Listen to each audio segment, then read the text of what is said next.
Why I believe Buhari government knows bandits terrorizing northern Nigeria. Nollywood actor Chinwe Talago. Welcome to the news, and thank you for tuning to listen. The veteran actor was initially arrested by the Nigerian army for allegedly soliciting support for the proscribed indigenous people of Biafra, IPOB, after he was caught wearing a Biafran outfit. Now the news in detail.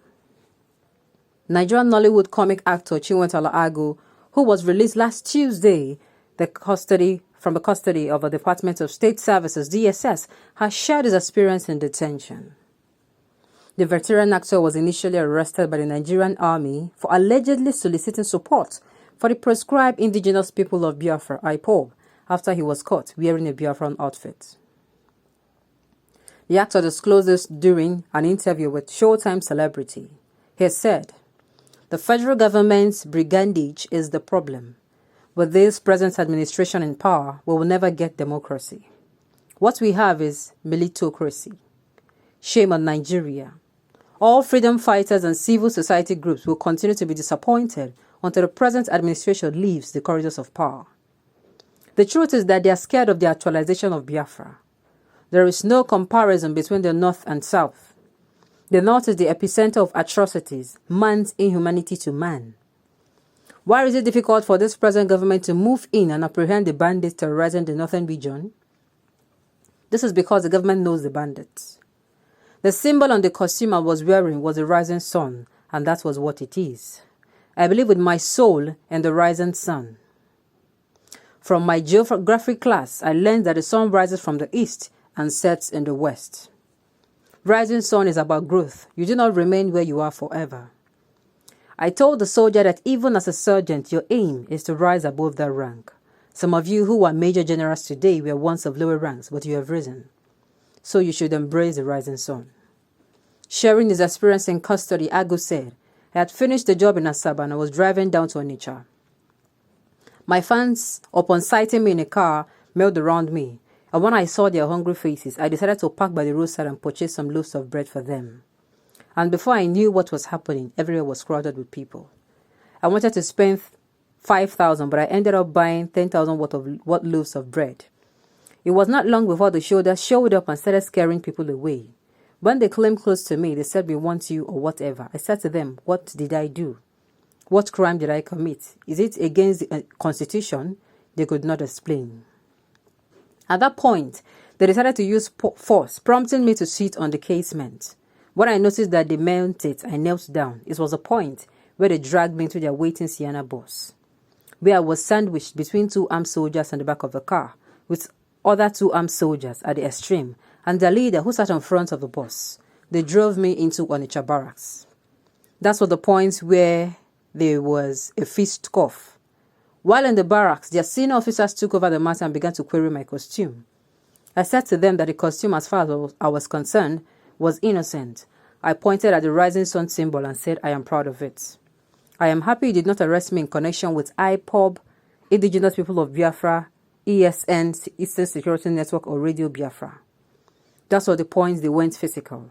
And it did not take time before they arranged another SUV car and took me to 82 Division of Nigerian Army, Enugu.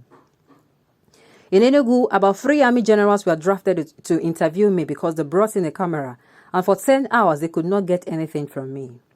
They went as far as opening my social media handles in search of whatever, but at the end of the day, they could not lay their hands on anything. At that point, they said they were okay with me. The following day, they were going to showcase me in a photograph with them to tell the world that they were handing off my case. I do not know whether DSS in Enugu demanded me, but they took me to them. While in the DSS office, their boss was not interested in any other thing other than to transfer me to Abuja. I spent 4 to 5 days in Abuja. All they did in Abuja was rigmarole. I thought the investigation done in Enugu would have been enough for anybody to know what transpired. But one arm in Abuja decided to start afresh just to waste my time and maybe tactically extend my stay in Abuja. While there, I did not know how the tension was mounting globally because they seized my cell phone. I was told that the constitutional lawyer, Chief Mike Ozekome, together with other human rights lawyers, were rattled. The whole place was set agog, and I think at this point, they got intimidated and started thinking of how to release me to my colleagues. Another aspect of my stay there, that there was excruciating was hunger. I went there suffering from ulcer and diabetes. For 5 to 7 hours, they could not bring food to me. I told them that ulcer patients can eat up to 6 times a day. That place is something else. But all in all, God was with me. At the end of the day, the representative of the National President of Actors Guild of Nigeria, Emeka Rollas, led by Steve Ebo, arranged for us to pay a courtesy visit to Chief Mike Ozikome, who was happy to receive us. When we got to Enugu, AGN members there gave me a wonderful reception. Today, I am a free man. I do not support us Nigeria being together again. Why I do not support our togetherness is because the inequality is widening more and more. Will it be joyous to still be in Nigeria in the next 2 years? It will only happen unless this widening inequality is redressed. Justice, equality, and fairness are given a place in this country. Otherwise, you and I will not be happy living in the same country where inequality is given pride of place. Wonderful.